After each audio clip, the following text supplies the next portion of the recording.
disponga su corazón y hagamos una pequeña oración antes de empezar. Bueno, Señor bendito, hoy te pido, Señor, que seas tú quien guíe este mensaje, que seas tú, Señor, quien hable a nuestros corazones. Tú, Señor, has colocado un sentir en mi corazón y yo solamente vengo a plasmarlo, Señor. Solamente soy un mensajero, Señor, que viene a sembrar la palabra. Mas yo te pido, Señor, que cada uno de mis hermanos hoy aquí presentes sean esa tierra fértil, Señor, en la que la palabra pueda dar fruto. Si no es la tierra fértil, Señor, y por alguna razón tú conoces nuestros corazones y no podemos dar el fruto esperado, Señor, ayúdanos a discernir el porqué. Guíanos, Señor, por medio de tu Espíritu Santo. Ayúdanos a estar pendientes, a estar atentos, Señor, y ministranos en esta mañana. Exhórtanos si es necesario, Señor, pero sobre todo, Señor, ayúdanos a ser más obedientes. Amén. Bueno, mis hermanos, vamos a dar inicio. ¿Estamos bien? ¿Estamos listos ya? Bueno, vamos a empezar leyendo la palabra en Primera de Samuel, capítulo 15, versículo 22. Y bajo este versículo nosotros vamos a construir todo el mensaje de hoy. Le agradecería a los que están anotando que lo anoten para que se lo aprendan y lo tengan ahí en su corazón, y si no se acuerdan lo puedan leer e irlo guardando para que puedan meditar en él de día y de noche. Dice, versículo 22: Pero Samuel respondió: ¿qué es lo que más le agrada al Señor? ¿Tus ofrendas quemadas y sacrificios, o que obedezcas su voz? Escucha, la obediencia es mejor que el sacrificio, y la sumisión es mejor que ofrecer grasa de carneros. Hay un hermano misionero estadounidense, ya él no está con nosotros, de nombre David Wilkerson. Y este hombre una vez dijo lo siguiente, para que usted lo tenga ahí: el gran problema de la mayoría de las iglesias es que han orado en lugar de obedecer. Han orado en lugar de obedecer, y por eso es que sus oraciones no funcionan. La oración solo es eficaz cuando dejamos de usarla como un sustituto a la obediencia. ¿Está mal orar? No. El problema está en no obedecer, sino que usamos la oración como un sustituto para no obedecer, sino que decimos yo oro, yo le pido al Señor. La oración es muy, muy importante. De hecho, es un mandato de nuestro Señor Jesucristo, que nos ha dicho: velen y oren. Entonces eso debe estar en nuestras vidas todos los días, no a veces, no por momentos, todos los días dice el Señor que debemos orar, porque la oración es la que nos va a ayudar a entrar en obediencia, si la tenemos bien. Bueno, cuando yo tengo la oportunidad de pararme aquí enfrente a ustedes, o los miércoles, yo insisto mucho en una frase. El libro de los Hechos se llama Hechos de los Apóstoles, no intenciones de los apóstoles, teorías de los apóstoles u oraciones de los apóstoles. Se llaman hechos, acciones, implica esto, ¿cierto? Pero estas acciones incluyeron obediencia de los apóstoles, con oración, obviamente, pero obediencia, que es lo que el Señor nos va a hablar el día de hoy. Entonces nosotros muchas veces vamos por ahí y somos felices porque sabemos que la oración es escuchada por el Señor, mas el Señor, que nos dice: ustedes piden y piden mal, ¿no? Y nosotros creemos que el Señor al final del camino de nuestras vidas nos va a decir: bien hecho, bien pensado, siervo fiel, lo pensaste muy bien, oraste muy bien, siervo fiel, discutiste muy bien, siervo fiel, sabes tanto que debates muy bien, siervo fiel. El Señor no nos va a decir eso. El Señor lo que nos va a decir, según Mateo 25:23, es: bien hecho. Repito, bien hecho, mi buen siervo fiel. Entonces, ¿hay que hacer o hay que simplemente pedir? Tenemos que hacer, mis hermanos. Entonces yo quiero que usted hoy me preste atención y escuche con los oídos del Espíritu. antes que con los oídos de cualquier cosa.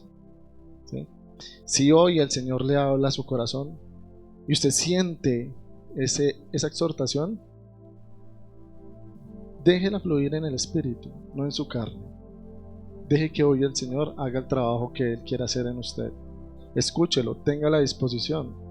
La parábola del sembrador dice que la tierra que dio fruto tenía obediencia, pero obediencia sincera, no solamente decir porque sí, sino que era un sí sincero de corazón, una disposición a que el Señor hoy venga a hablarle a usted y a mí, primeramente, que estoy aquí parado. Amén.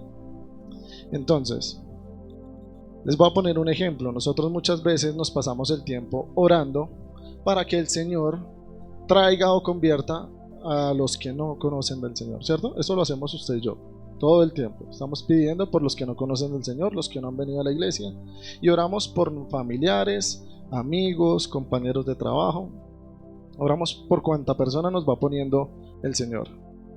Pero el problema no está en orar por esas personas. El problema está en que nosotros nos ponemos en un lugar en el que nos autoengañamos. ¿Por qué nos autoengañamos?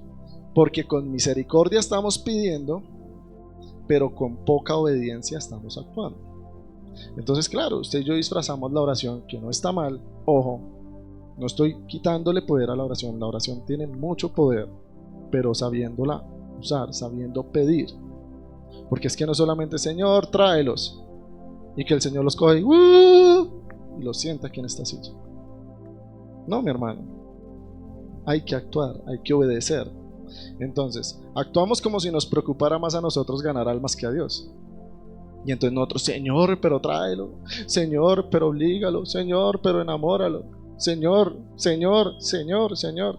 Y el Señor, es que si yo entregué a mi hijo, no está más preocupado usted que yo. El problema no es que el Señor no escuche su oración. El problema no es de Dios. El problema es nuestro, mis hermanos. Ahí está el problema. Entonces, queremos convertir la oración en una palanca que de cierta manera le meta presión a Dios. De pronto esa no es la intención de su corazón, pero así lo está haciendo. Entonces, entre yo más oro, más presión le meto a Dios para que Dios traiga a mi familiar, a mi amigo, a mi compañero. Y eso no funciona así. Porque Dios no es el juez injusto del que habla la palabra. Dios no necesita que usted ahí, porque Él no escucha. No. Él ya le dio a usted algo de gracia. ¿Para qué? Para que usted lo dé de gracia. Pero usted, Él ha derramado su misericordia para que sea regada sobre los demás. Entonces, orar para que Dios salve a la gente es vivir un cristianismo pasivo. Eso es lo que es. Porque es muy fácil orar. Aun cuando usted dice, no, yo no quería orar y hoy me obligo. Pero es más fácil arrodillarse y orar que salir y buscar a la gente. Es mucho más fácil. Entonces nos acomoda y nos hace más pasivos. Es la oración para que Dios salve a la gente, en vez de yo ir a llevar el mensaje. Es una reverencia disfrazada, porque ya estamos orando y entonces estamos cumpliendo, porque el Señor dijo, oren, oren. Entonces uno dice, no, pero yo estoy obedeciendo, yo estoy orando. Yo llego a mi casa y busco al Señor. Claro que sí, pero eso no nos exime de una responsabilidad y de acciones que debemos llevar a cabo. Nosotros como iglesia, como cuerpo, debemos ir, ¿sí? Entonces nosotros oramos y decimos, no, yo ya oré, yo ya pedí, yo confío en mi Señor, en los tiempos de Dios. Y nos excusamos en los tiempos de Dios. Y muy espiritual suena, pero ¿y su responsabilidad entonces dónde está? Entonces como que es un partido de fútbol en donde Dios ya hizo el llamado, Él hizo lo que usted y yo no podíamos hacer, buscarlo a Él, ¿cierto? ¿Qué hace el Señor? Dice, tome. Él entrega. Y usted dice, bueno, Señor, ya lo tengo aquí. Señor, pero yo te pido que tú los salves, que tú los busques, que tú los traigas. Le devuelvo la pelota al Señor. Y eso no es así. Entonces, ¿cuándo queda la responsabilidad en usted y en mí? Tenemos que asumir nuestra responsabilidad, ¿no? Entonces, esto no solamente va desde aquí, desde, en este caso, el pastor de la iglesia o los pastores de las iglesias. Esto pasa por los pastores, pasa por nosotros los líderes, hasta ustedes, los miembros y asistentes de las iglesias. Es un problema de todos, o es que solamente al pastor se le dio la gracia.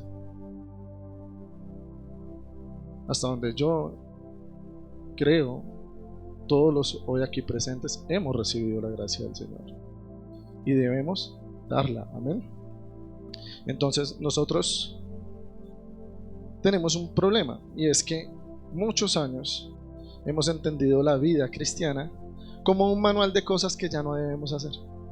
Entonces cuando usted se convierte, ¿cierto? Cuando usted hace su confesión de fe y usted dice, ahora yo soy cristiano, que de hecho este mensaje se llama cristianos o discípulos, que hoy vamos a despejar qué es lo que somos, ¿no? Usted dice, yo ya soy cristiano. Entonces usted dice, yo ya no puedo hacer esto, ya no puedo hacer esto, ya no puedo hacer esto, ya no puedo hacer esto, porque ofendo a Dios, ofendo al Señor. ¿Eso está mal? No está mal, es correcto. El problema está que usted convertirse no solamente le da un manual de cosas que ya no debe hacer y en las que ya no debe participar, sino que le da un manual de cosas en las que usted debe empezar a actuar, debe empezar a hacer. Entonces nos quedamos solamente con el yo ya no hago, yo ya no digo groserías, yo ya no hablo mal de la gente, yo ya no chismeo, ¿sí? Y un poco ya no salgo, ya no tomo, ya no fumo, etcétera, etcétera, etcétera. Que es bueno, porque usted y yo debemos cuidar el templo del Espíritu, ¿cierto? El problema está en la otra parte que nos compete, pero decimos no, porque solamente es dejar de hacer, ¿cierto? Entonces debemos volvernos unos cristianos más de más acción, menos pasivos. Amén. Entonces, que usted deje de hacer cosas malas, mi hermano, eso no lo hace usted una persona buena. Y usted dice, pero ¿cómo así? ¿Cómo así, Camilo? Pues si yo no hago cosas malas, pues soy bueno. No. Hay un punto medio entre ser malo y ser bueno. Porque usted puede dejar de hacer cosas malas, pero no puede estar haciendo nada bueno. Simplemente dejó de hacer cosas malas y ya, no está haciendo nada bueno. Y usted debe hoy reflexionar en eso. ¿En qué lado está? ¿Está haciendo, dejó de hacer cosas malas y está haciendo cosas buenas, o se quedó en el neutro de la balanza? Porque el Señor nos exige no quedarnos en el neutro. Nos enseñaba Alejandro, fríos o calientes. Porque tibios los vomito. Eso usted tiene que actuar, usted tiene que hacer las cosas que Dios le está pidiendo. Y bíblicamente, mi hermano, Dios nos explica que el terminar sin perder, pero terminar sin ganar, es una pérdida total para Dios. Acompáñenme a Mateo 25, versículos 14 y 15, para que usted entienda que no es algo que a mí me parece. Estoy hablando en la palabra del Señor. El Señor primeramente me habló a mí hace mucho tiempo este mensaje, y yo he venido trabajando y trabajando en mí, ¿no? Ahora lo comparto con ustedes, que son parte del cuerpo en el que yo estoy. Dice, porque el reino de los cielos es como un hombre que, yéndose lejos, llamó a sus siervos y les entregó sus bienes. A uno dio 5 talentos, a otro dio 2 y a otro 1, a cada uno conforme a su capacidad, y luego se fue lejos. ¿Qué dice la palabra? ¿Que les dio de acuerdo a qué? ¿Pero a alguno no le dio? No, a todos les dio, así sea de a uno, pero les dio. Esos somos usted y yo. De acuerdo a su capacidad, Dios nos ha dado unos talentos. Talentos, llámese aquí, no talentos para hacer cosas. El talento son responsabilidades que había que multiplicar. En este caso se estaba hablando de dinero. ¿Cuál es su responsabilidad? La palabra. ¿Qué está recibiendo usted hoy? Palabra. ¿Qué va a hacer con esa palabra? Entonces, versículo 24, voy a pasar, Mateo 25, versículo 24, no voy a pasar por los otros. Y dice, pero llegando también el que había recibido un talento, dijo, Señor, Te conocía que eres hombre duro, que ciegas donde no sembraste y recoges donde no esparciste. Por lo cual tuve miedo y fui y escondí tu talento en la tierra. Aquí tienes lo que es tuyo. Responde el Señor y le dice: siervo malo y negligente. Siervo malo y negligente. ¿Sabías que ciego donde no sembré y que recojo donde no esparcí? Por tanto debías haber dado mi dinero a los banqueros al venir yo. Hubiera recibido lo que es mío con los intereses. Aquí hay un detalle. Él le reconoce que ciega donde no sembró y recoge donde no esparció, pero no le reconoce que es un hombre duro, porque Dios no es un hombre duro. Dios no es duro, Dios no es injusto. Y le dice: quitadle pues el talento y dadlo al que tiene 10 talentos, porque al que tiene le será dado y tendrá más, y al que no tiene, aún lo que tiene le será quitado. Y al siervo inútil, echadle a las tinieblas de afuera, y allí será el lloro y el crujir de dientes. ¿Sí se dan cuenta que para Dios terminar sin ganar es hacer nada? No sirve dejar de ser mala persona o hacer cosas malas. Usted y yo tenemos que poner a producir los talentos que Dios nos da en nuestras manos, en nuestro corazón, en nuestra mente. ¿Qué estamos haciendo usted y yo con esos talentos, mi hermano? ¿Enterrarlo? ¿Enterrarlo mientras los otros producen? ¿Que ese es trabajo del pastor? ¿Que ese es trabajo de los líderes? ¿De los maestros? ¿Yo solamente tengo que venir a la iglesia a recibir? No, mi hermano. Usted hoy está recibiendo un talento. ¿Qué va a hacer con él? ¿Qué va a hacer con él? Para Dios, el no perder y el no ganar es una ofensa. ¿Qué dice ahí? Siervo inútil, échenle a las tinieblas de afuera, porque allí será el lloro y el crujir de dientes. ¿De qué está hablando? ¿De solamente que lo echen afuera? No, él está hablando de no salvación.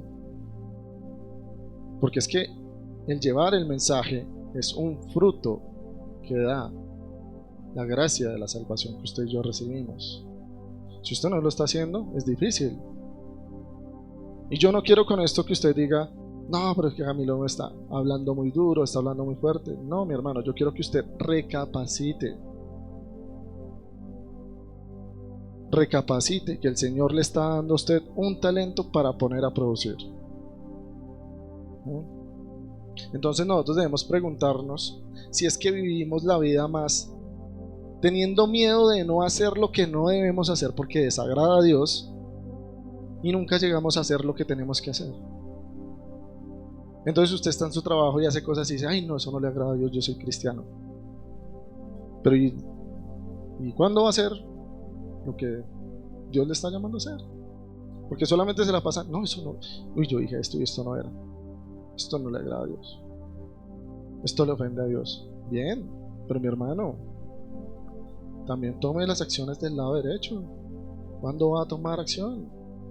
¿Cuándo va a hacer lo que Dios le está pidiendo?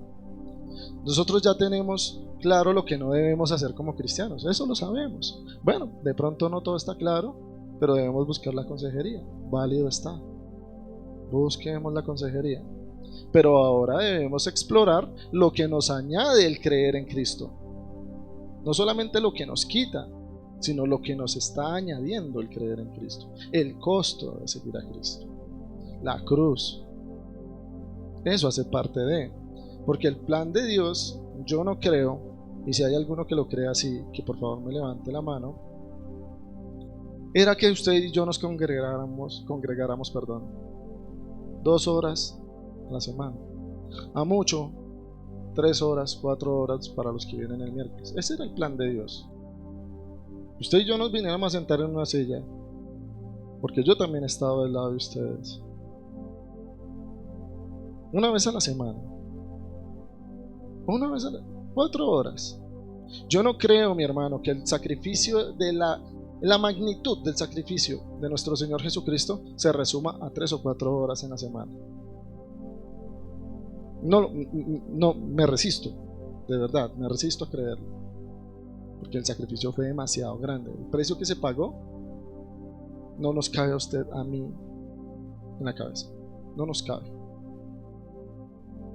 Acompáñame a leer Lucas 9, versículos 28 al 33. Aconteció, como 8 días después de estas palabras, que toma Pedro. ¿Cuáles palabras? Las palabras en donde Pedro reconoce al Señor Jesús como el Hijo de Dios. Esto está sucediendo 8 días después. Y entonces dice que Jesús tomó a Pedro, a Juan y a Jacobo y subió al monte a orar. Y entre tanto que oraba, la apariencia de su rostro se hizo otra, y su vestido blanco y resplandeciente. Y he aquí 2 varones que hablaban con él, los cuales eran Moisés y Elías, quienes aparecieron rodeados de gloria y hablaban de su partida, que iba Jesús a cumplir en Jerusalén. Y Pedro y los que estaban con él, rendidos de sueño, mas permaneciendo despiertos, vieron la gloria de Jesús y a los 2 varones que estaban con él. Y sucedió que apartándose de ellos de él, Pedro dijo a Jesús: Maestro, bueno es para nosotros que estemos aquí, y hagamos 3 enramadas, una para ti, una para Moisés y una para Elías, no sabiendo lo que él decía. En el Evangelio de Marcos da un salvavidas a Pedro y dice porque estaba asustado. Lo dijo porque estaba asustado. Solamente lo dice en Marcos. Los otros dicen que fue boquisuelto. Mientras él decía esto, vino una nube que los cubrió y tuvieron temor al entrar a la nube. Y vino una voz desde la nube que decía: Este es mi Hijo amado, a él oíd. Y cuando cesó la voz, Jesús fue hallado solo y ellos callaron, y por aquellos días no dijeron nada a nadie de lo que habían visto. Bueno, esto es la transfiguración de nuestro Señor Jesucristo en el monte Tabor. ¿Qué pasa ahí? Ahí hay un detalle.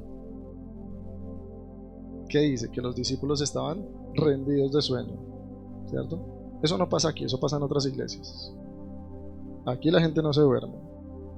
Aquí la gente está despierta. ¿No? Eso es mensaje para otra iglesia. ¿No? Pero aún así, dice que resistieron, permanecieron despiertos, dice la palabra. Permaneciendo despiertos. Es decir, claro, había sueño, pero había que esforzarse. Había que esforzarse, porque Jesús no los llevó allá porque sí, porque Jesús necesitaba compañía.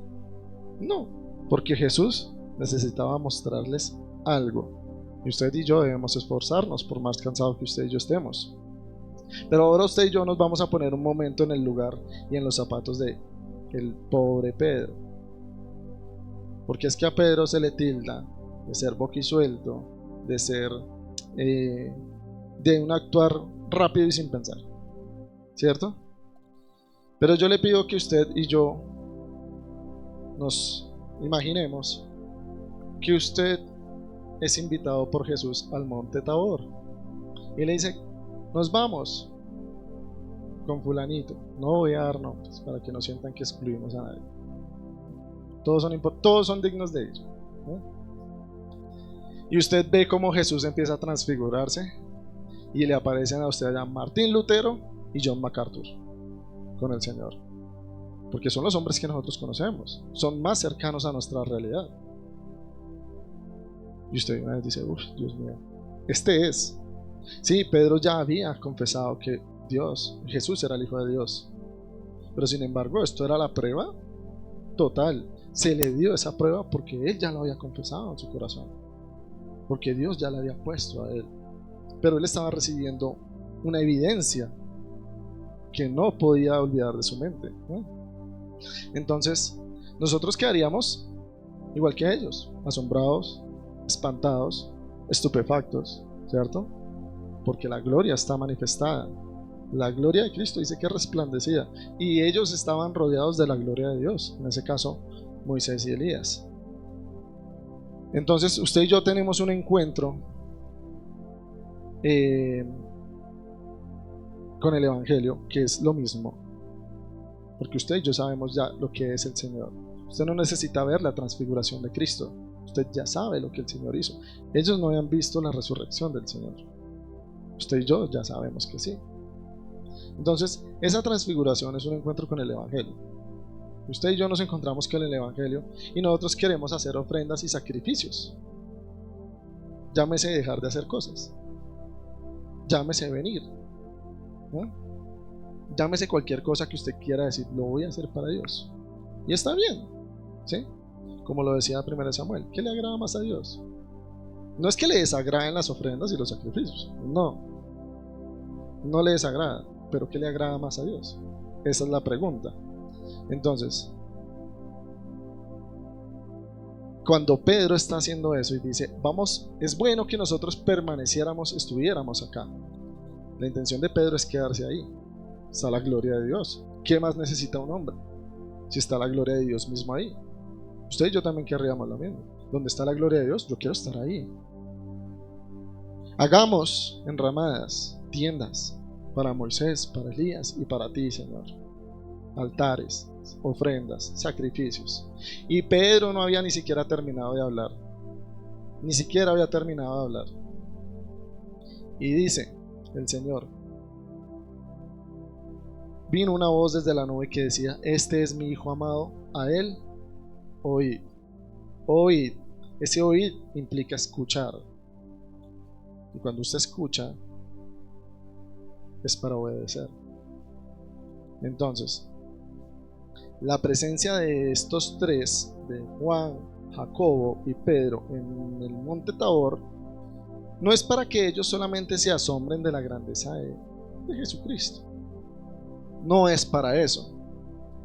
Y mucho menos para lo que Pedro estaba proponiendo hacer. Que el Señor dijo, no, yo me le presento aquí a estos y estos me montan aquí 3 altares y esto ya queda para siempre. No, la intención del Señor no era eso. La intención del Señor era que ellos tuvieran una experiencia, que en sí esa experiencia era darles una orden de obediencia, la cual fue, este es mi Hijo amado, a él oíd. No para que vieran y quedaran asombrados, sino para que reconocieran el Señor, y lo escucharan. Entonces ellos debían recibir una orden de obediencia de parte de Dios mismo. Y nosotros tenemos aquí una experiencia cada domingo. Esto se vuelve una experiencia con el Señor, que cada uno la experimenta de diferente manera, de acuerdo a su semana, de acuerdo a su pensar, de acuerdo a su sentir. Al fin y al cabo todos venimos buscando experimentar la presencia de Dios en nuestras vidas, ¿cierto? Esa experiencia que ellos estaban recibiendo era la evidencia visual de que Jesús era el Hijo de Dios.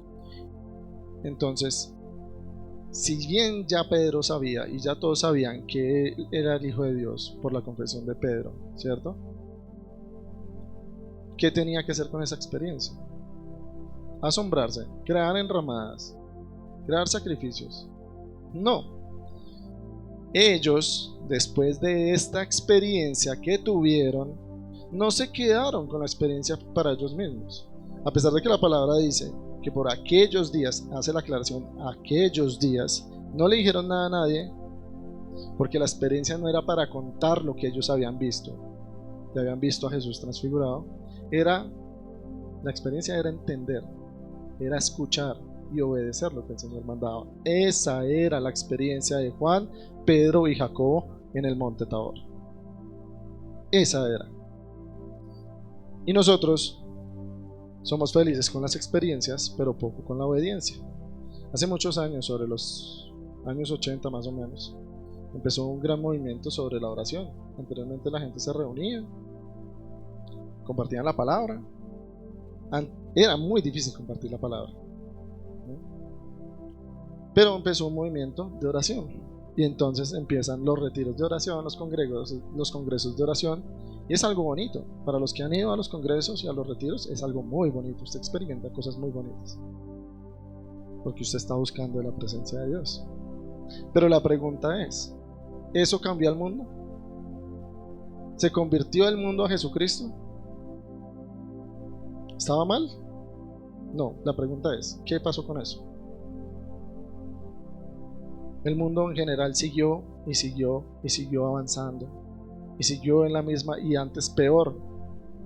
Y después de ese movimiento viene un movimiento de adoración por medio de alabanzas, porque anteriormente de pronto aquí los más chiquiticos ya sienten que la alabanza es parte del culto. Anteriormente no era así.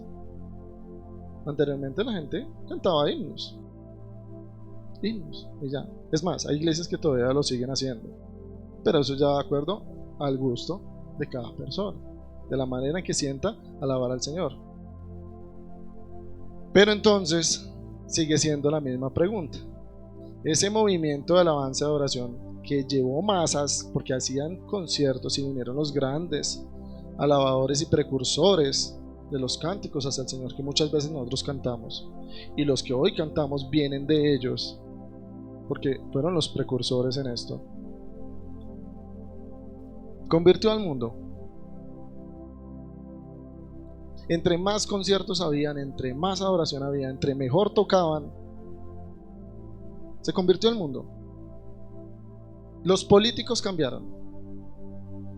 La comunidad LGTBIQ+, que en ese momento era LGTBI, y ahora ya vamos en Q+, por si acaso más, se convirtió, disminuyó. Entonces el cristianismo pasivo empezó a creer que si oraba y se cantaba prolongadamente a Dios, eso haría el trabajo que usted y yo debíamos hacer. Y es algo en lo que seguimos cayendo. Nosotros venimos, cantamos, oramos. Claro, ¿para qué está la adoración y la alabanza? Lo explicaba el pastor un día. Para que el Señor a usted lo vaya ministrando, para recibir la palabra que Él le quiere poner. Pero no porque usted alaba y adora más, entonces van a llegar más personas. Y porque usted llegue aquí a las 9:20 a la intercesión, que es muy bueno, van a llegar los otros. Si usted no está haciendo nada. Si usted no está haciendo nada, es muy difícil que eso pase. Entonces, póngase a pensar. ¿Cuánto lleva usted cantando y orando?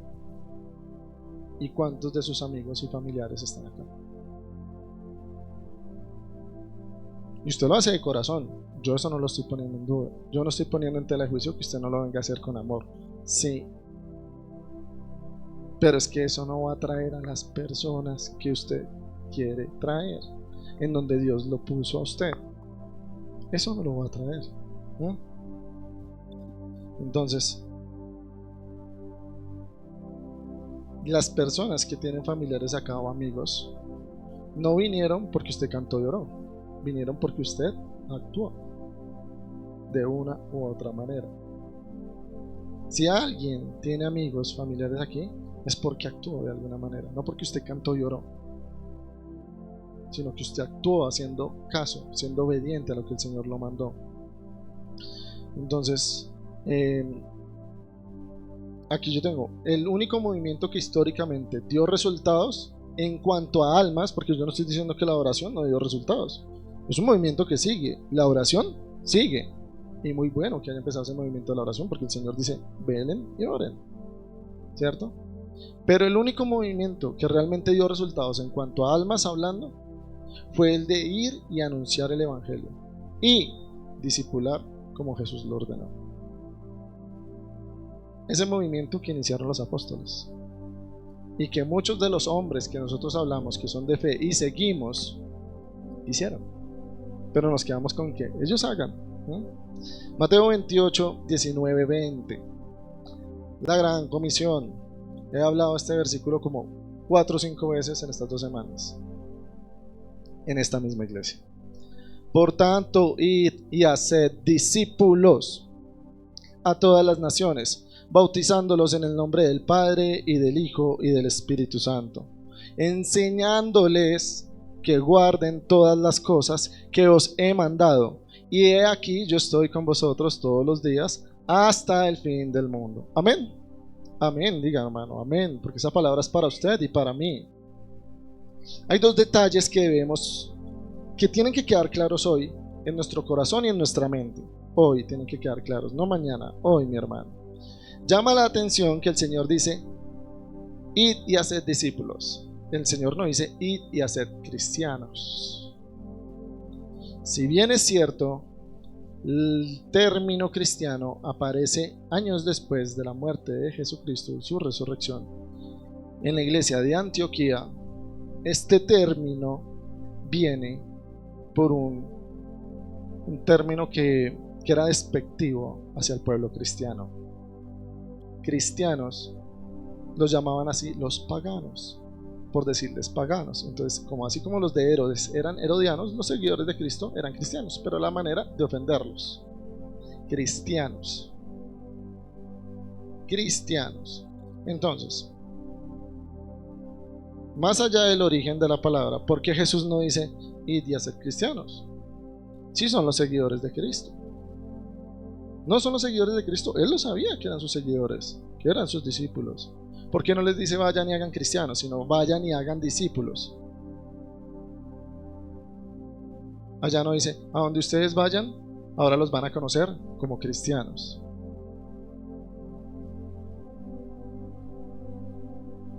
¿Ustedes se han preguntado eso? ¿O venimos con una tradición todo el tiempo? Discípulos. Y Dios dio una orden clara: este es mi Hijo amado, a Él oídle. Y si usted y yo estamos escuchando a nuestro Señor, el Señor dice: id y haced discípulos, no cristianos. Ya les voy a explicar por qué. Les voy a compartir un cuadro comparativo. Mi hermano Carlos me va a ayudar acá a ponerlo para que ustedes lo tengan, entre lo que es ser cristiano y ser discípulo. El ser cristiano lo hace un seguidor de Jesús. ¿Somos seguidores de Jesús? Amén. Pero un discípulo es aprendiz de Jesús. Un discípulo es un aprendiz. ¿Cuántos somos aprendices? Porque seguidores somos, pero aprendices ¿cuántos? Primer diferencia que nos debe empezar a marcar el corazón. El cristiano profesa una confesión de fe, mas el discípulo vive su confesión de fe. Vive en ella y vive para ella y vive por su Señor. Tercera diferencia. El cristiano es asistente y es creyente pasivo. Creyente pasivo ya lo definimos. El discípulo confiesa a Jesús como Salvador y Señor, lo que implica hacer lo que Él dice, todo lo que Él diga. Ya no vivo yo, vive Cristo en mí. Cuarto, un cristiano busca lo que Jesús le puede dar y lo que puede hacer para organizar su vida. Muchos venimos buscando eso, que el Señor nos organice el descontrol que tenemos en nuestra vida, el despelote que tenemos. Jesús, hoy ¿qué me puedes dar? Ayúdame y solucioname esto. Si bien debemos dejar nuestras peticiones y cargas en las manos del Señor, un discípulo vive para obedecer y multiplicarse en la obra, haciendo más discípulos. ¿Sabe qué pasa cuando usted hace esto? Que usted se convence cada vez más quién es Cristo. Por eso usted lo quiere ir a dar a conocer a los demás. Y cuando usted se convence quién es Cristo, su fe es fortalecida. Pero si usted no sabe quién es Cristo, porque si usted supiera quién es Cristo, querría que los demás conocieran a Cristo, pues entonces su fe tambalea. Y tambalea feo, porque usted y yo todo el tiempo estamos en prueba, mas el Señor nos dice: tranquilo, yo estoy con ustedes. Pero si usted y yo no nos convencemos y no llevamos ese mensaje a los demás, es muy difícil que le creamos lo que estamos diciendo. Y por último, un cristiano asiste a la iglesia porque es un deber buscar a Dios los domingos. No puedo faltar a la iglesia. ¿Cómo no voy a ir? Yo soy cristiano. Tengo que ir a la iglesia. Pero el discípulo busca reflejar la semejanza de Cristo en su carácter y acciones diarias, no solamente el domingo, no solamente el miércoles, todos los días, todo el día. Busca reflejar la semejanza de Cristo. ¿Sí se acuerdan del mensaje de hace 8 días? ¿La imagen y semejanza de quién? De Cristo, mi hermano. Entonces el discípulo busca reflejar. No solamente viene aquí el domingo a recibir, a ver qué le puede dar Jesús, porque dice la palabra, multitudes le seguían. Multitudes le seguían buscando eso. Jesús sana, Jesús hace, Jesús logra. Jesús, Jesús, Jesús, Jesús. Y cuando heme aquí, envíame a mí. Nunca, ¿no? Entonces, teniendo en cuenta esa comparación, yo le invito a mi hermano a que hoy usted medite, reflexione, piense en cómo es su vida o cómo ha sido su vida hasta el día de hoy, porque espero que este mensaje realmente haga algo en usted y del fruto esperado. ¿Cómo ha sido su vida como cristiano hasta hoy? Como cristiano hablando. Porque la idea es que empecemos a ser discípulos. Pero como cristiano, ¿cómo ha sido su vida hasta hoy? ¿Qué tan parecido usted es al discípulo? O si usted se identifica mucho más con el cristiano. Porque es que a usted no le sirve tener 4 de estas y 2 de estas. Pues que el fruto del Espíritu Santo son algunas cosas y otras no. No, es el fruto. Son varias cosas, pero es el fruto.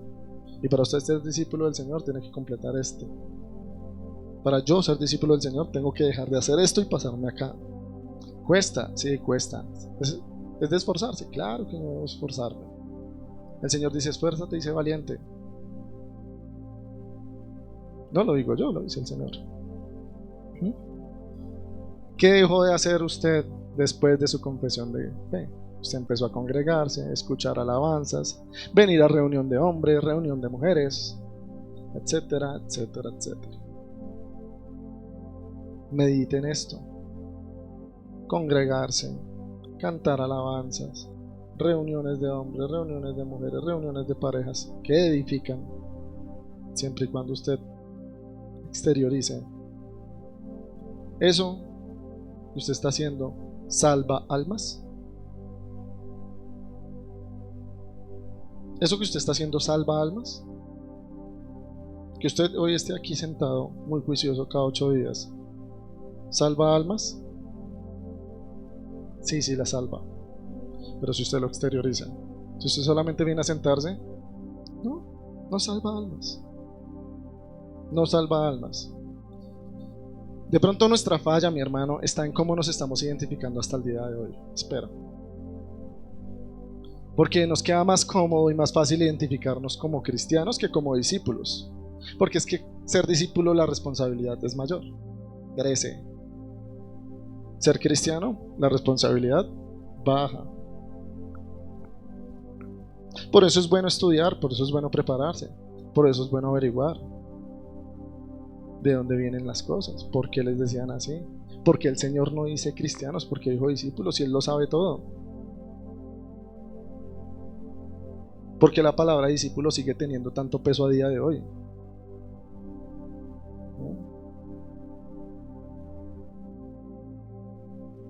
Yo por eso empecé hablando hoy de la oración. Y que quede claro que no estoy menospreciando la oración. Usted y yo, como discípulos del Señor, nuestro deber es orar. Pero es que el cristiano común también ora. Entonces, ¿en qué está marcando usted la diferencia entre una línea y la otra?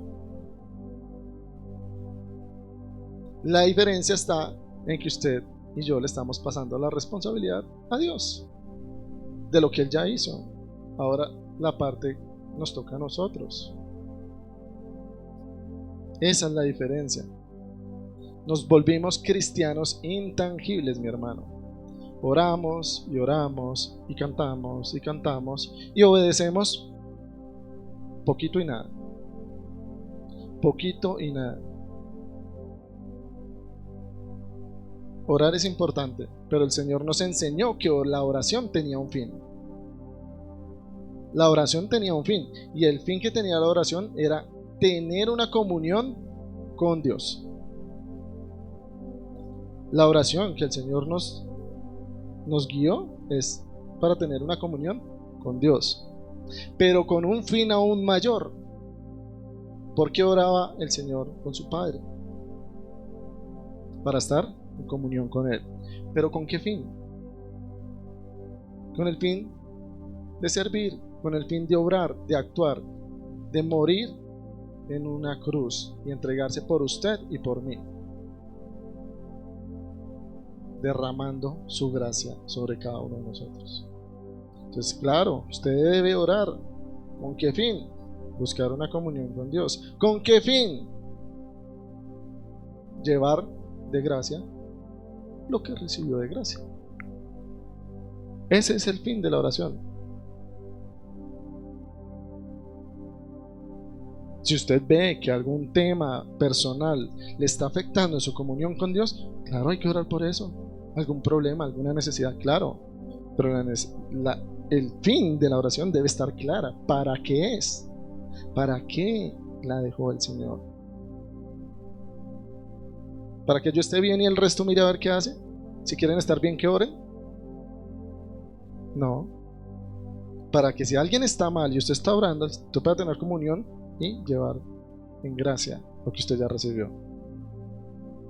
Ese es el fin de la oración. Nosotros, para dar de gracia lo que hemos recibido de gracia, requiere acción y obediencia. No solamente que esté aquí, no solamente que esté aquí. Tiene que salir. Requiere una acción, requiere una obediencia, mi hermano. Yo le digo a usted hoy que está ahí sentado conmigo, mi hermano, escuchándome el día de hoy, es hora de obedecer. Es hora. Es ya, no es mañana, no es más tarde. ¿Qué va a salir usted a hacer ahorita? Para donde usted vaya, obedezca. Obedezca. Qué poco, mi hermano, qué poco nos estamos pareciendo nosotros a la definición del que escucha y obedece. Poquito nos estamos pareciendo al que escucha y obedece. Nosotros queremos que nuestros familiares vengan y se congreguen, ¿cierto? Queremos que todos sean salvos. Y algunos familiares de nosotros han venido, amigos de nosotros han venido. ¿Dónde están? Porque solamente vienen para fechas especiales. ¿Por qué? ¿Qué decía la palabra? Id y haced discípulos, y después sigue, y enséñenles. ¿A quién? Usted mismo, enséñeles. No los traiga aquí, que el pastor les enseñe, que Camilo, que Alejandro, que los hermanos más viejos en la fe les enseñen. Entonces, me lavo yo las manos. Chévere así. Chévere así. Porque la responsabilidad entonces no va a ser mía. La tarea no es traerlos, mi hermano. La tarea es hacer discípulos. Y eso implica tiempo. No de otros, implica tiempo suyo.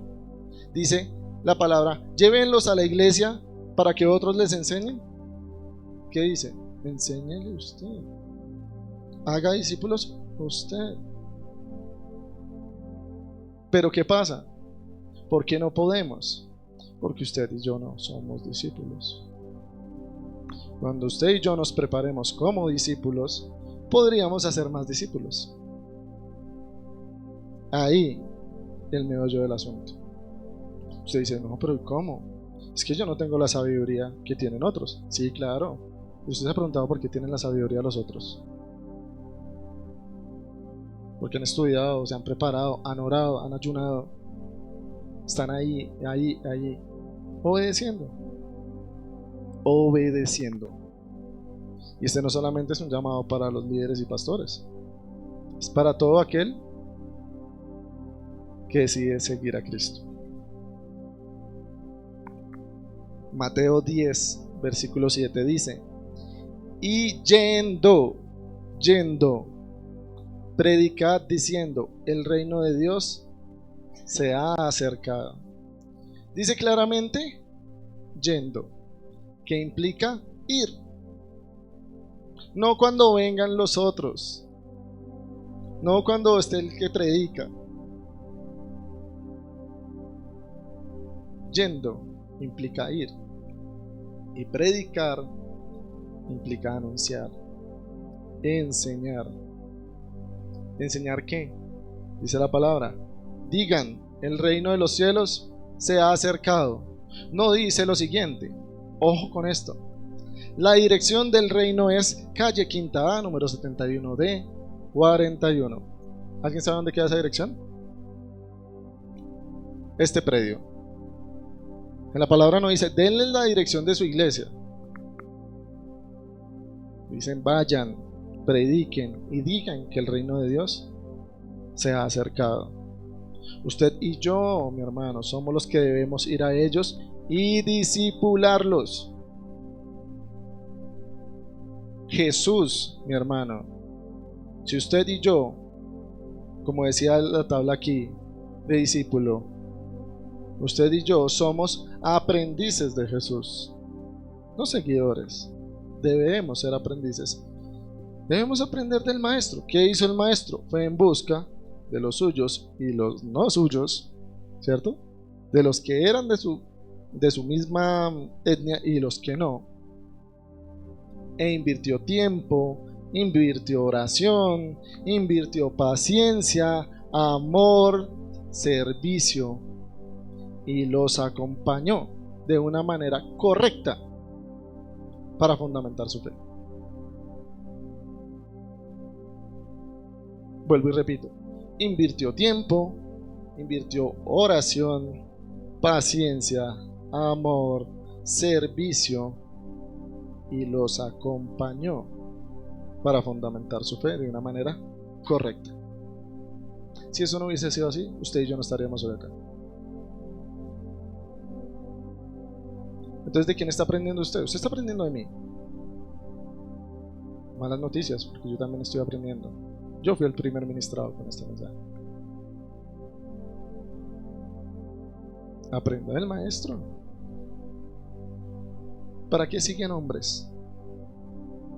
Sigan a Cristo. Busquen de Cristo, mi hermano. Usted y yo debemos leer la palabra porque es nuestra guía. La palabra de Dios es nuestra guía, es nuestra luz, es la forma en que Dios nos habla. Pero ¿de qué nos sirve leer la palabra y no aplicarla? ¿De qué sirve? Si es que la palabra, ¿de quién habla? De Jesucristo. Y nosotros no vivimos como Jesucristo vivió.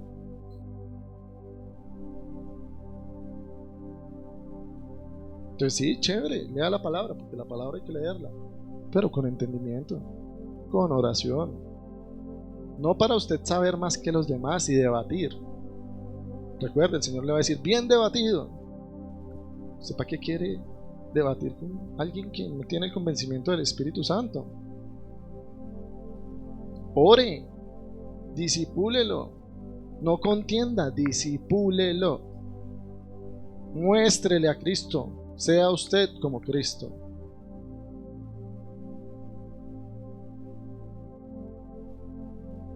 Defienda su fe, claro, el Señor la defendía o no lo defendía. No vino a explicar la ley. Y era firme. Pero al que tenía disposición, él no se quedaba ahí peleando con ellos. ¿En dónde estaba su tiempo? ¿En dónde estaba? En sus discípulos. Ya quedó ahí, listo, mi hermano, nos vamos. Les tengo que ahora que enseñar esto. Sí, se hartó. ¿Hasta cuándo los tengo que soportar? ¿Y qué hizo? ¿Se fue? No. Invirtió paciencia, ¿no? Entonces, no nos basta con simplemente leer la palabra y ya. No nos basta con simplemente orar y ya. No nos basta con cantar bonito para las que cantan bonito. Yo no canto bonito, yo intento cantar. Hay quienes tienen el talento.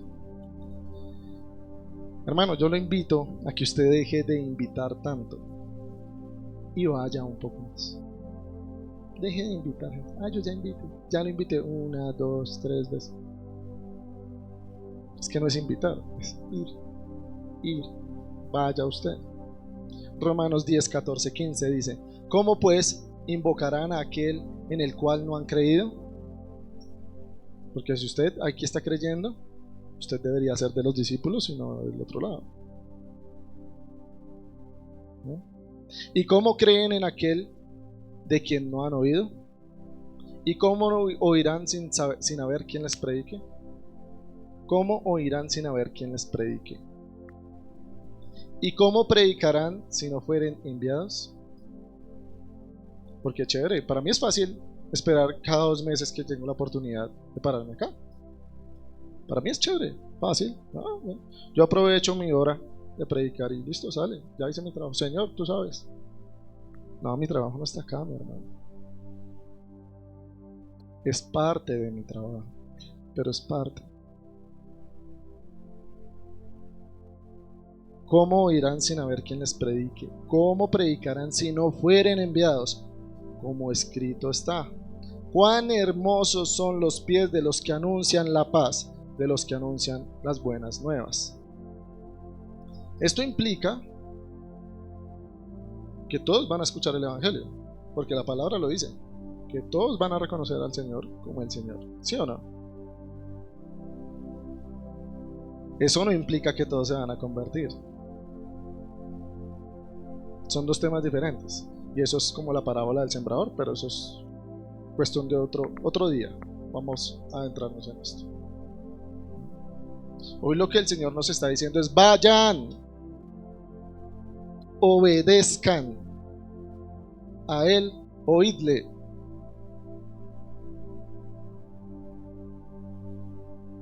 ¿Está mal invitar? No, invite, pero eso no es suficiente. Si invitamos, vayamos también a ellos. Si usted invita a alguien, vaya también a ellos. Escríbale, búsquelo, hágale un seguimiento, enséñele, muéstrele. Pero disipúlese usted primero. Disipúlese usted primero.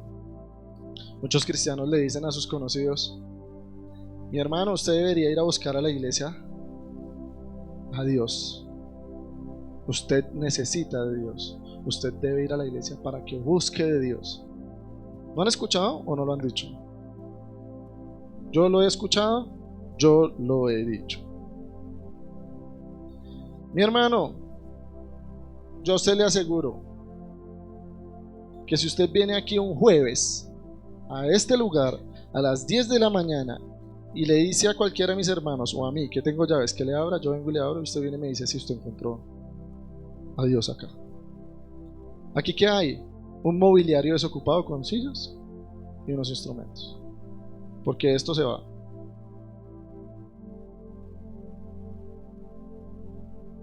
Pero yo, en mi día a día, en lo que yo hago, Dios sí está. Dios sí está. A mí Dios no se me queda aquí. Creo que a usted tampoco, ¿cierto? Usted se va y todos los días: Señor, Señor, Señor. Bien, porque usted sabe que Dios no está en este lugar, que se queda vacío cuando usted y yo nos vamos, ¿cierto? ¿Por qué cuando usted se va, usted siente que Dios está con usted? La respuesta es sencilla: porque usted y yo somos el templo de Dios. Esa es la respuesta, no la puedo resumir más. Usted y yo somos el templo de Dios. Quiere decir, Dios habita en usted y en mí. Como Dios habita en usted y en mí, y le decimos a la gente: busque de Dios, usted necesita de Dios. Entonces, ¿qué tiene que hacer usted? Yo tengo a Dios. Yo me acerco, yo les acerco el reino de los cielos. Eso es lo que hay que hacer. Eso es a lo que se nos manda. Juan capítulo 4 versículos 13 al 14. Respondió Jesús y le dijo: cualquiera que bebiere de esta agua volverá a tener sed. Mas el que bebiere del agua que yo le daré no tendrá sed jamás. Eso lo incluye a usted y a los demás. Sino que el agua que yo le daré será en él, ojo, voy a repetir, será en él una fuente de agua que salte para vida eterna. Esa fuente Jesús no la describe como una fuente que entra, sino una fuente que ¿qué? Que salte hacia afuera, no hacia adentro, hacia afuera. Jesús, mi hermano, nunca se quedó quieto y mandaba razones de invitación y les decía a ellos: vaya, dígales que voy a predicar en tal lado. ¿Qué iba haciendo Jesús?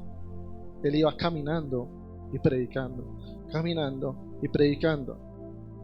Nunca dijo Jesús: aquí voy a colocar mi iglesia, aquí yo voy a abrir, voy a hacer una tiendita, voy a levantar mi iglesia y se va a llamar Iglesia Cristiana El Gran Yo Soy. No. Si bien, mi hermano, las iglesias locales son bíblicas, porque lo son, y nos han ayudado a esparcir el mensaje, hemos distorsionado lo que significa ser iglesia y lo que es una iglesia local. Porque no es venir aquí a encerrarnos, no es venir aquí a recibir y chao. En el tiempo de los apóstoles, esas iglesias fueron bendición, y esas iglesias siguen siendo de bendición. El llamado está en: usted está haciendo el trabajo, porque usted aquí está recibiendo, quiere decir que está haciendo de bendición, pero usted está haciendo bendición para los demás. Esa es la pregunta. Segunda de Corintios, capítulo 3, versículo 2, Nueva Versión Internacional, voy a leer. Ustedes mismos son nuestra carta, escrita en nuestro corazón, conocida y leída por todos. Es evidente que ustedes son una carta de Cristo, expedida por nosotros, escrita no con tinta, sino con el Espíritu del Dios viviente, no en tablas de piedra, sino en tablas de carne. ¿En dónde? En sus corazones. Usted es una carta abierta, expedida en el nombre de Cristo. Y debe ser evidente, no escondido, evidente. ¿Ustedes han escuchado estas frases? ¿En dónde está Dios cuando la gente y los niños sufren? ¿Sí? ¿Se lo han escuchado? O esta frase: ¿en dónde está Dios cuando hay guerras y muertos inocentes por doquier? Ayer ya iniciaron con otra. Señales antes del fin. Pero eso es tema de otro mensaje. La pregunta no es en dónde está Dios, la pregunta es dónde está la iglesia cuando la gente sufre. ¿Dónde está la iglesia cuando hay guerras, cuando los niños son maltratados? ¿En dónde está la iglesia? No Dios, porque se supone que Dios está en usted y en mí, en la iglesia. Entonces, ¿dónde está la iglesia? Nosotros pasamos y vemos gente necesitada en la calle y en lugar de ayudar, la sacamos fácil. Señor, ten misericordia de este. Chévere, fácil. Ya, tome Dios. ¿Y usted para cuándo? ¿Yo para cuándo? Si Dios se lo puso, es para que usted haga algo. Pero nosotros la fácil, siempre queremos salir con la oración. Entonces espiritualmente decimos: cumplí, estoy haciendo, soy obediente. Pues no, mi hermano, no estamos siendo obedientes. ¿Por qué usted y yo nos parecemos tan poco a Cristo? Si usted hace un resumen, ¿se parece a Cristo? Yo lo hice. Y yo: Dios mío, Señor, no escucho, no obedezco. Por eso no me parezco. ¿Por qué? Porque yo crecí siendo cristiano. Y eso fue lo que aprendí.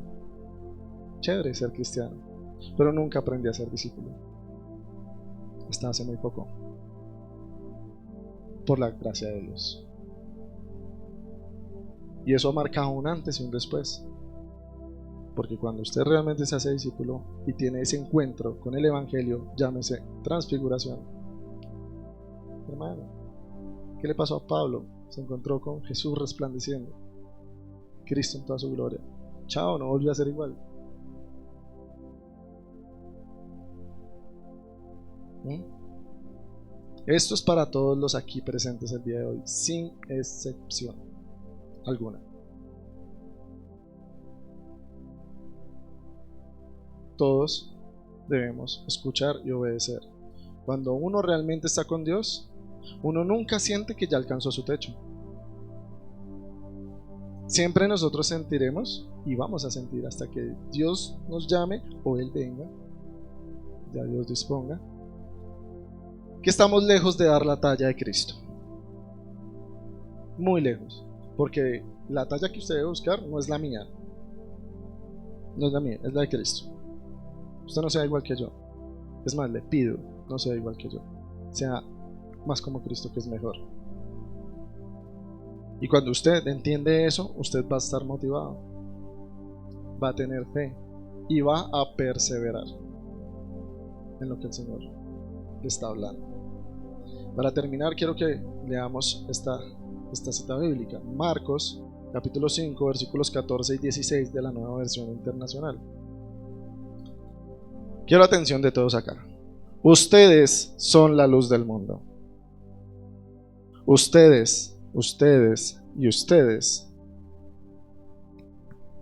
son la luz del mundo. Una ciudad en lo alto de una montaña no puede esconderse. Tampoco se enciende una lámpara para cubrirla con una vasija.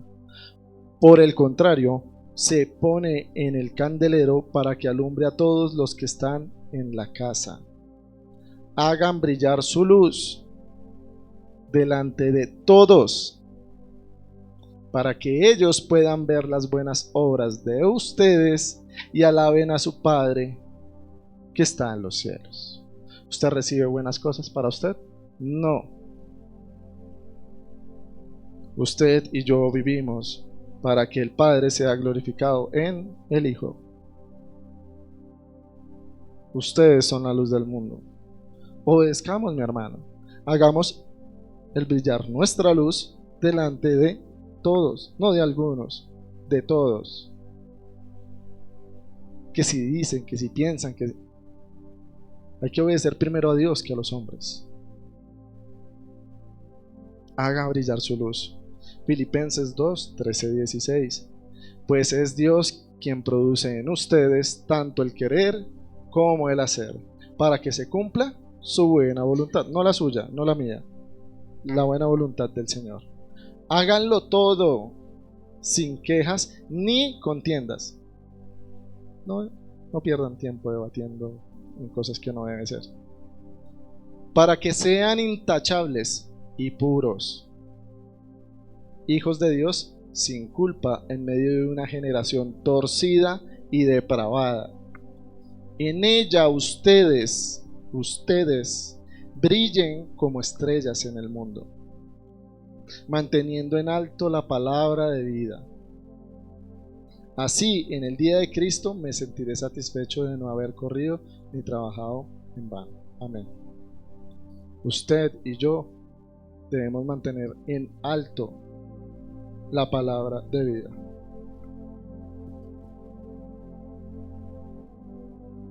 ¿Usted necesita vivir así? ¿Sí? No. Usted necesita que esta esté aquí y aquí y se exteriorice para mantener en alto la palabra de vida. No sus negocios, no su familia, no sus cosas, no sus sueños, no sus metas. Buscad primeramente el reino de Dios y su justicia, y lo demás será añadido. Pablo nos enseña que cuando vivimos de acuerdo a la voluntad de Dios, seremos como estrellas luminarias que mantendremos en alto la palabra de vida. Pero es cuando usted y yo vivimos de acuerdo a la voluntad de Dios, no cuando usted vive a su voluntad. Yo, Camilo, siento que nosotros le servimos más a Dios allá que aquí. A pesar de que ustedes me ven acá, me ven los miércoles, me ven hoy aquí, el trabajo está allá afuera, en donde usted trabaja, en donde usted vive. Usted no está en ese barrio porque sí. Usted no compró casa ahí porque sí. Puse un local ahí porque sí. No. ¿Qué está haciendo usted? ¿Está haciendo luz? ¿Está haciendo estrellas? Hay que empezar a obedecer, enseñar a los que están afuera y empezar a discipularnos nosotros. Yo los invito, mi hermano, a que se coloquen en sus pies, por favor, y que el mensaje del día de hoy les haya servido y les haya tocado el corazón. Esto no es, ojo mi hermano, esto no es un regaño, esto no es porque a mí no me parece, porque igual es un deber de cada quien, es un llamado a cada quien. Yo me paro acá y ya no me vuelven a ver aquí en el mensaje sino hasta dentro de 2 meses, pero mientras tanto yo tengo que ir a hacer otras cosas. La pregunta es usted qué se va a poner a hacer. Cambie su forma de identificarse. No se identifique como cristiano, identifíquese como discípulo, porque cuando usted entiende que usted es un discípulo, usted dice, uy, pero me falta un largo trecho. Ay, tengo que trabajar, tengo que buscar más de Dios. Y así nosotros vamos a hacer lo que dijo Dios mismo a Pedro, a Juan y a Jacobo: este es mi hijo amado, a él oídle. Oigamos, obedezcamos. Padre nuestro, tú estás en el cielo, Señor, y santificado es tu nombre. Venga, Señor, a nosotros tu reino, y hágase tu voluntad tanto en el cielo como en la tierra. Ayúdanos, Señor, a que esta oración que tú nos dejaste sea nuestra vida. Que nosotros reconozcamos quién eres realmente, Señor. Que podamos avanzar en ti. Que podamos buscarte de la manera correcta. Tú sabes, Señor, que nuestros corazones te aman. Tú sabes, Señor, que te hemos buscado y te hemos amado. Pero también, Señor, coloca en nuestro corazón la disposición de entender que debemos ir reformando nuestra vida poco a poco. Que no es lo que ya aprendimos y ya. No, Señor, nos falta mucho para tu estatura, nos falta mucho para ser como tú. Ayuda, Señor, a cada alma hoy aquí presente, a que podamos ser la luz del mundo, Señor. Que allí donde trabajamos, allí donde vivimos, Señor, nuestras familias, nuestros amigos, nuestros compañeros, Señor, puedan ver a Cristo, Señor. En mi caso, Señor, que dejen de ver a Camilo, sino que empiecen a ver a Cristo, Señor. Ya no quiero ser más yo, Señor. Ayúdame a menguar para que crezcas tú, Señor. Hazme discípulo, Señor. Aquí estoy, Señor. Aquí está tu pueblo, Señor. Ayúdanos, Señor, porque sin ti, Señor, no sabemos hacer nada. Guíanos por medio de tu Espíritu Santo. Coloca el querer por el hacer en nosotros, Señor. Sin embargo, Señor, yo te pido, pon a prueba esta palabra, Señor, en esta semana. No permitas que este talento sea enterrado por nosotros, sino llévanos, Señor. Empújanos más allá, Señor, de lo que nosotros quisiéramos dar el paso, Señor. Tenemos miedo, no nos sentimos seguros, Señor. Vamos contigo, Señor. No somos nosotros, eres tú, Señor. Eres tú quien obra.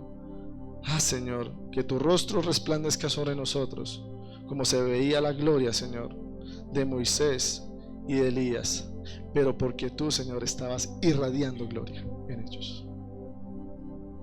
Yo te lo pido, Señor, ayúdanos, porque realmente nos falta mucho, Señor. Llénanos de tu amor para hacer esta tarea. Llénanos más de ti, Señor. Haz que este lugar, Señor, sea de bendición para los de afuera, Señor, porque nosotros ya la hemos recibido. Ya te conocemos, Señor. ¿Qué más bendición que esa? Ayúdanos a que los demás puedan ir y ver tu gloria y tu majestad, Señor. Ayúdanos a descansar, Señor. Tú sabes nuestras cargas. Te la entregamos aquí, Señor. Tú sabes que en este lugar hay muchos hermanos que están cargados, Señor. Y esas cargas, esos problemas, Señor, no permiten que tu palabra dé fruto. Ayúdanos y ayúdalos a ellos, Señor, a descansar en ti. Las piedras y las espinas deben estar en tu mano, Señor.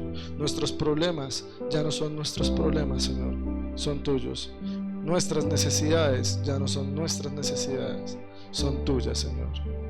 No hay nada que nosotros podamos hacer que sea mejor de lo que tú puedes hacer, Señor. Ayúdanos a confiar, ayúdanos en la incredulidad, Señor. Llévanos por tus caminos, nunca sueltes nuestra mano. Ayúdanos, Señor, a mantenernos firmes en ti. A los jóvenes de esta iglesia, llévalos por tu caminar, Señor. Enamóralos más de ti. Son el futuro de tu iglesia, Señor. Y a nosotros, enséñanos, Señor, a enseñarles a estos jóvenes cómo es caminar como un discípulo de Cristo, Señor. Llévanos en bien, Señor, y multiplícanos, Señor, en tu obra. Multiplícanos haciendo discípulos, Señor. Llena nuestra boca, Señor, y danos hambre y sed, Señor, de esa fuente de agua para que salte a los demás.